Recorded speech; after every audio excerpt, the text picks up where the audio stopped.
Hello students, welcome back to my channel. This is Neha Sharma and you are watching the Scholar Babe Public Administration के इस lecture series में आज हम बात करने वाले हैं डिसीजन मेकिंग थ्योरी की, जिसमें हम 4 मॉडल्स को पढ़ने वाले हैं। एक हर्बर्ट ए साइमन का बाउंडेड रैशनैलिटी मॉडल, लिंडब्लॉम का इंक्रीमेंटल मॉडल, अमिताय एट्जियोनी का मिक्स्ड स्कैनिंग मॉडल एंड द्रोर का ऑप्टिमल मॉडल। तो आपको ये सारे मॉडल्स और इनके जो प्रोपाउंडर्स हैं वो याद होने चाहिए, क्योंकि कई बार ये मैच ऑफ द फॉलोइंग में आ जाता है या डायरेक्ट क्वेश्चन भी आ जाता है कि इंक्रीमेंटल मॉडल किसने दिया है। तो आपको पता होना चाहिए कि चार्ल्स ई लिंडब्लॉम। ठीक है, अगर आपको इस लेक्चर का जो है वो पीडीएफ चाहिए तो आप डिस्क्रिप्शन में जाके मेरा जो टेलीग्राम चैनल है वो ज्वाइन कर सकते हैं, वहां पे आपको इसका पीडीएफ जो है वो मिल जाएगा।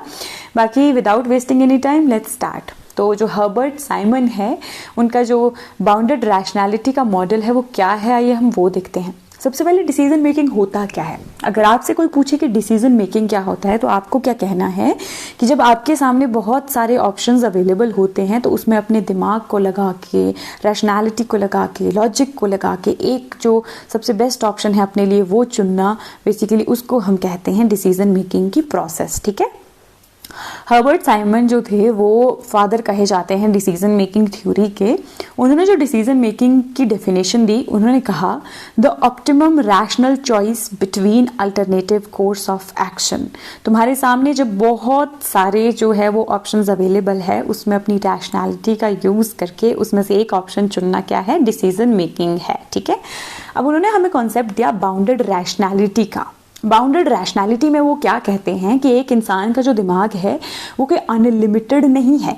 तुम्हारे दिमाग को एक पर्टिकुलर दायरे के अंदर ही काम करना पड़ता है। जो डिसीजन मेकर्स हैं उनको कुछ एक लिमिटेशंस के अंदर काम करना पड़ता है, जैसे कि लिमिटेड इन्फॉर्मेशन उनके पास होती है, उनके पास टाइम लिमिटेड होता है और प्रोसेसिंग कैपेसिटी हमारे दिमाग की जो है वो एक लिमिट, एक हद तक होती है। ठीक है, तो instead of making the best decision जो कि oh my God maximum utility तुमको दे, तुमको भागना है सेटिस्फाइंग डिसीजन के पीछे, सेटिस्फैक्टरी प्लस सफिशिएंट, एक ऐसे डिसीजन के पीछे जो कि उस पर्टिकुलर सिचुएशन में गुड इनफ है, जिसको आप अचीव कर सकते हैं और जो कि आपको सेटिस्फैक्टरी लग रहा है। लिमिटेड रैशनैलिटी, इसको हम कहते हैं बाउंडेड रैशनैलिटी के मॉडल को। ठीक है, अब वो डिसीजन मेकिंग प्रोसेस के कुछ एक स्टेप्स हैं, ये दिए हर्बर्ट साइमन ने।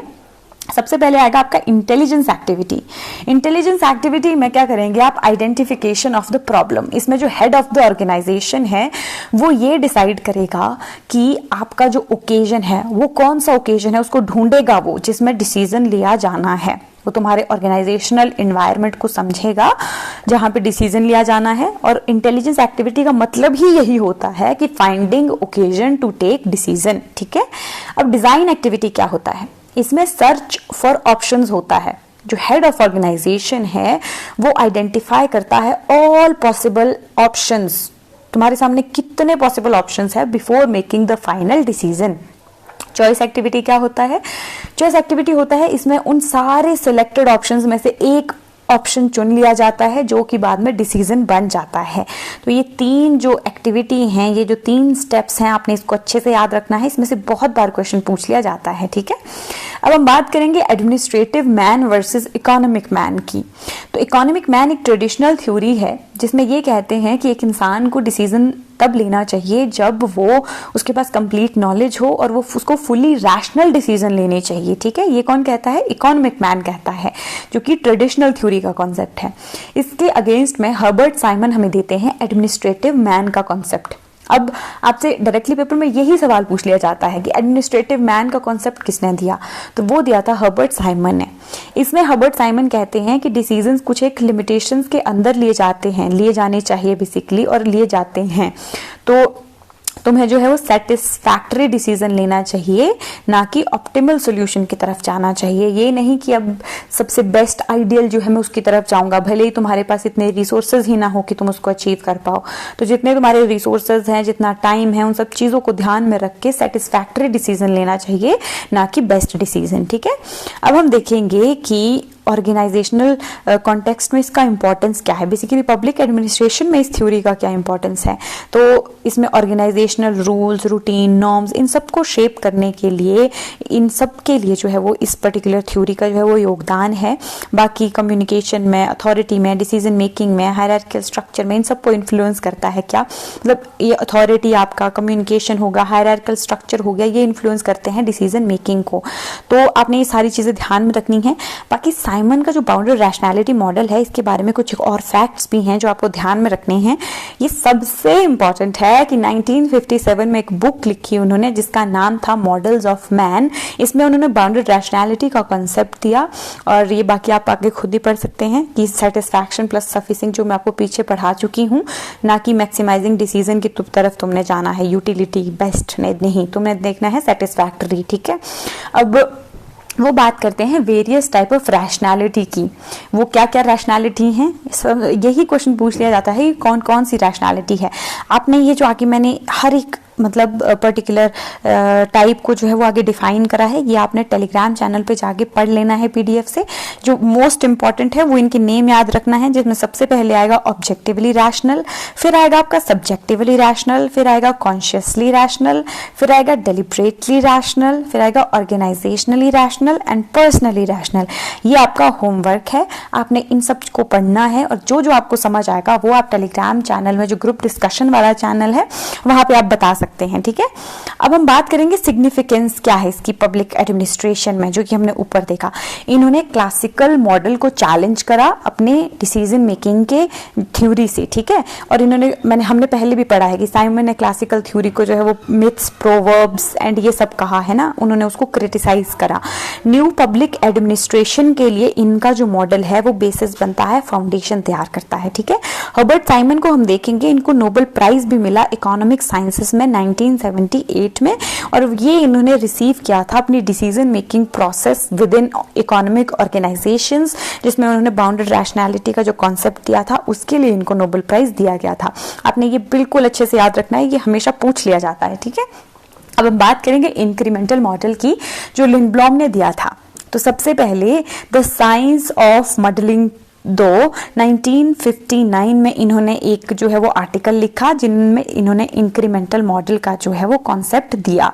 अब ये कहते हैं कि instead of making large comprehensive decisions, जो पॉलिसी मेकर्स हैं तुम्हारे, उनको स्मॉल ग्रेजुअल चेंजेस के बेसिस पे जो है वो पॉलिसीज बनानी चाहिए।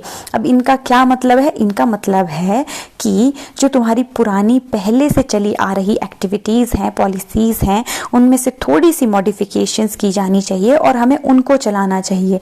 इसलिए यानी छोटे छोटे स्टेप्स में हमको ग्रेजुअल चेंजेस में आगे आगे बढ़ना चाहिए, एकदम से रेडिकल चेंज लेके नहीं आना चाहिए। ठीक है, और इसको हम कहते हैं ब्रांचिंग टेक्निक या तो फिर model of successive limited comparisons और step by step decision making. ठीक है, उसके मेन फीचर्स क्या हैं?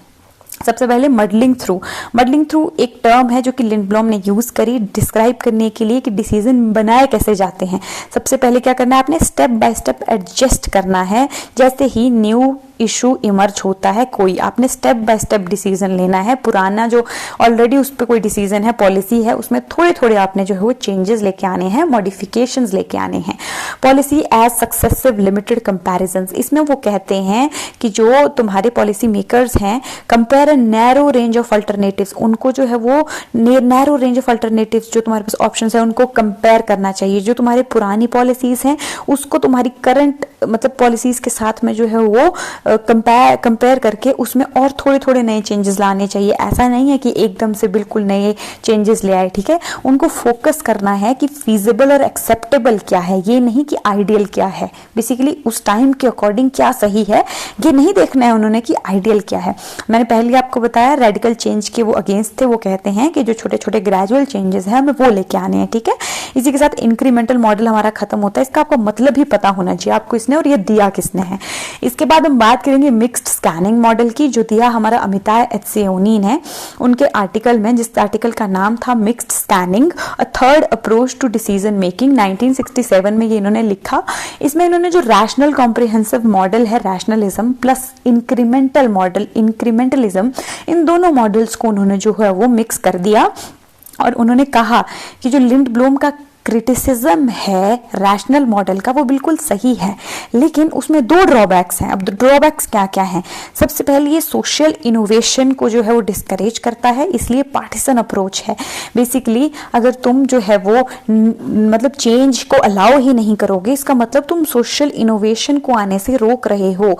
तो ये क्या है? एक पार्टिसन अप्रोच है, पार्शियल सी अप्रोच है basically. It can not be applied to fundamental decision, ये जो है वो फंडामेंटल डिसीजन में अप्लाई नहीं की जा सकती। किसकी? इंक्रीमेंटलिज्म की, जो कि दिया किसने है? लिंडब्लॉम ने दिया है। अब हम बात करेंगे ऑप्टिमल मॉडल की, जो कि ड्रोर ने दिया है। तो ये इन्होंने अपना बुक थी इनकी, एक पब्लिक पॉलिसी मेकिंग री एग्जामिन्ड, ये पूछ ली जाती है, ठीक है। याद रखनी है आपने कि पब्लिक पॉलिसी मेकिंग री एग्जामिन्ड बुक किसने लिखी है? ड्रोर ने लिखी है। इसमें उन्होंने ऑप्टिमल मॉडल का कॉन्सेप्ट दिया है। अब इसमें वो क्या कहते हैं? वो कहते हैं एक optimal approach towards policy making, जिसमें डिसीजन मेकिंग और पॉलिसी एनालिसिस तुमने करना है, उसको तुमने रैशनली करना है। डिसीजन मेकिंग तुमने रैशनली क्रिएटिव तरीके से करनी है, पॉलिसी एनालिसिस भी तुमने क्रिएटिव तरीके से करनी है।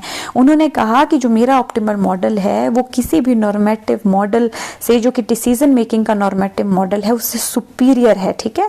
ये कॉम्बिनेशन है किसका? इकोनॉमिकली रैशनल और एक्स्ट्रा रैशनल मॉडल का क्या है? ये कॉम्बिनेशन है। अब इसके फीचर्स क्या हैं? ये सबसे पहले कॉम्बिनेशन है रैशनैलिटी का और प्रैक्टिकलिटी का।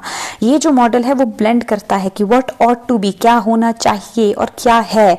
नॉर्मेटिव और एम्पिरिकल रियलिटीज को ये क्या करता है? मिक्स करता है, ठीक है। ये फ्लेक्सिबल है और किससे? जो प्योरली रैशनल मॉडल है उससे ये फ्लेक्सिबल है, और एम्बिशियस है इंक्रीमेंटलिज्म से। बेसिकली हर्बर्ट साइमन का जो मॉडल है उससे थोड़ा सा फ्लेक्सिबल है, और जो आपका लिंडब्लॉम का है उससे थोड़ा सा ज्यादा अच्छा है, ये ऐसा मानते हैं, उससे ज्यादा एम्बिशियस है, ठीक है। इनके जो मेन कॉन्सेप्ट है वो high order and low order decision. ये कहते हैं, ये कॉन्सेप्ट किसने दिया? अगर आपसे पूछ लिया जाए कि हाई ऑर्डर और लो ऑर्डर डिसीजन का कॉन्सेप्ट किसने दिया, तो वो दिया ड्रोर ने, ठीक है। ये कहते हैं कि हाई ऑर्डर डिसीजन में तुम स्ट्रैटेजिक, लॉन्ग टर्म और वैल्यू बेस्ड डिसीजंस लेते हो। लो ऑर्डर डिसीजन में डे टू डे के ऑपरेशनल चॉइसेस, जो डे टू डे में चॉइसेस होती हैं, ली जाते हैं, जो डिसीजंस, वो लो ऑर्डर डिसीजंस में आते हैं।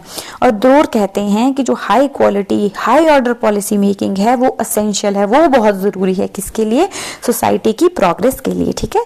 इन्होंने क्या है? इंप्रूव्ड पॉलिसी मेकिंग कैपेसिटी आप इनकी देख सकते हैं कि इन्होंने कहा कि जो पॉलिसी मेकर्स हैं उनकी ट्रेनिंग होनी चाहिए, हमें इंप्रूव करनी चाहिए ऑर्गेनाइजेशन के स्ट्रक्चर्स, साइंटिफिक नॉलेज को यूज करना चाहिए, टूल्स को यूज करना चाहिए, क्रिएटिविटी और वैल्यूज, इसको इन्होंने जो है वो जगह दी अपने मॉडल में। क्रिएटिविटी, एथिक्स, इंट्यूशन को, है ना, और इनोवेटिव थिंकिंग को इन्होंने क्या किया? एनकरेज किया। और इनका ये जो मॉडल है ये क्या है? अडेप्टिव है और रिस्पॉन्सिव है। इन्होंने फीडबैक, लर्निंग, इन सब चीजों पे ध्यान दिया, ठीक है। अब आपको जो है मैंने ये टेबल प्रोवाइड कर दिया है, जो कि इन चारों मॉडल की समरी है। यही लास्ट में जो है वो आपको देख के जाना है, जिससे आप सारी चीजें बहुत आसानी से याद रख पाओगे, ठीक है। तो ये मॉडल भी आपने देख लेना है, ये टेबल देख लेना है, इससे आपकी चारों की चारों जो है वो अच्छे से हो जाएंगी।